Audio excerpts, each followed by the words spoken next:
think that Putin thinks that America has taken the bullet train to Chumptown. I think he thinks we're afraid of him.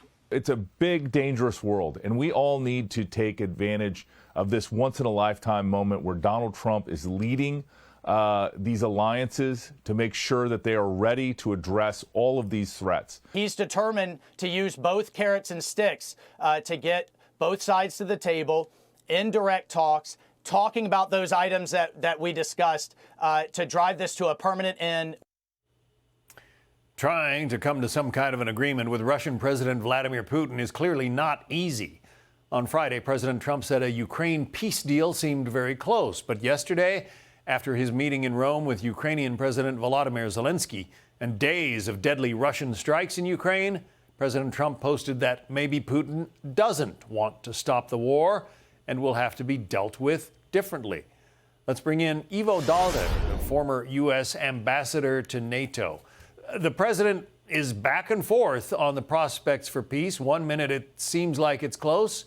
1 minute it seems very far away. Is that because of Vladimir Putin? I think so. I think the president's analysis yesterday is right on. President Putin doesn't want peace. He wants to control Ukraine. That's why he started this war back in 2014 when he took Crimea and started an uprising that he directly supported in eastern Ukraine.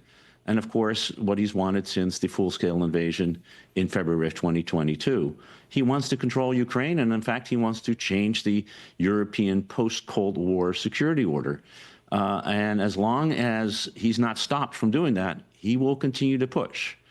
So I think what the president said, the time may be to recognize that Vladimir Putin doesn't want peace and that we need to put more pressure on him.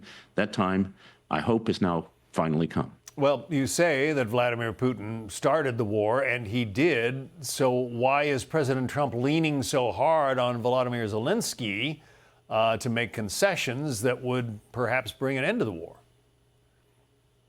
Well, you'd have to ask President Trump that. I would much rather have that we support, and strongly so, even more strongly than the previous administration, not only the right, but the actual capability of Ukraine to defend itself against a foreign adversary that has invaded its country, and to put all the pressure on Russia.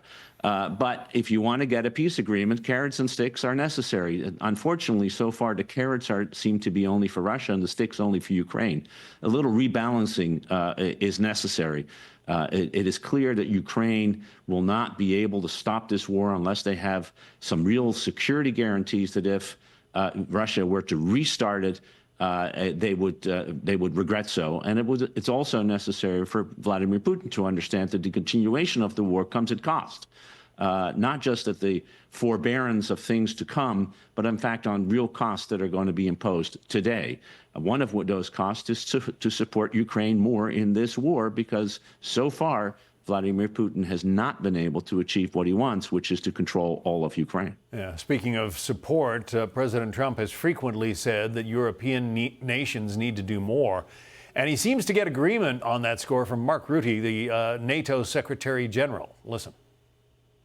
They have to do it, and they know they have to do it.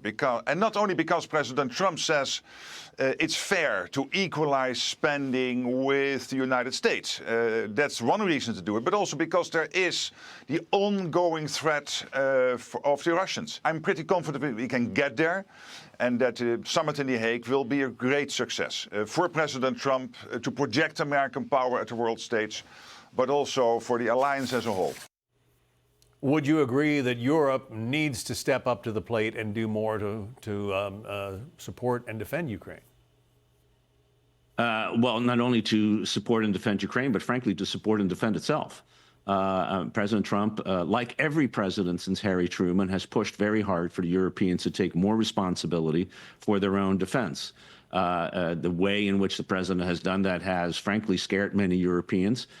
To finally realize that the time may well have come that if they don't take care of their own security, the United States will no longer do so. And so I think what Mark Rutte was talking about, the Secretary General there, was an emerging agreement between Europeans and the United States that a transition needs to take place, a transition from an American-led NATO to a more European-led NATO, that Europe should take primary responsibility for the conventional defense of its own continent. I think that's a good idea. I think it's very much in Europe's interest, but I would also argue it's very much in the United States' interest.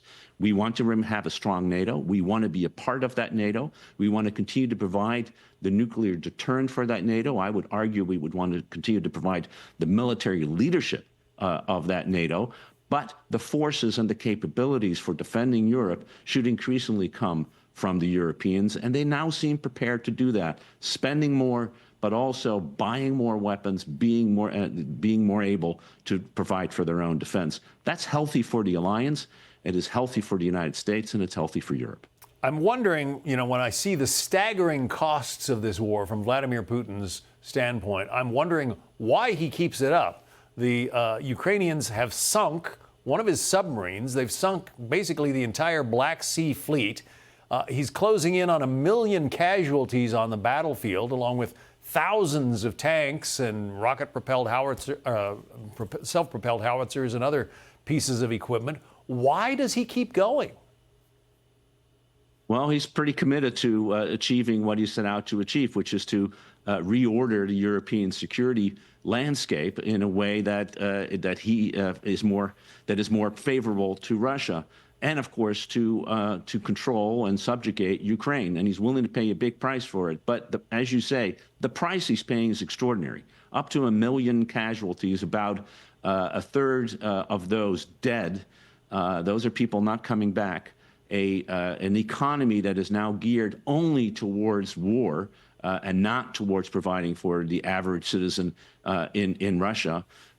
This is becoming harder and harder, and which is why, if continued support of Ukraine, continued support, military, intelligence, financial support, that the Europeans, but also the United States, should continue to provide, that will convince Vladimir Putin that perhaps ending this war is more in his interest than continuing it. So far, that doesn't seem to be the case, in part because I think we're providing a little bit too many carrots to Vladimir Putin and not enough sticks. We'll see how these negotiations go. Let's hope they can get something figured out in the next couple of weeks or months. Thanks very much. Former U.S. Ambassador to NATO, Ivo Daalder. Thanks. Thank you. Hey, Sean Hannity here. Hey, click here to subscribe to Fox News YouTube page and catch our hottest interviews and most compelling analysis. You will not get it anywhere else.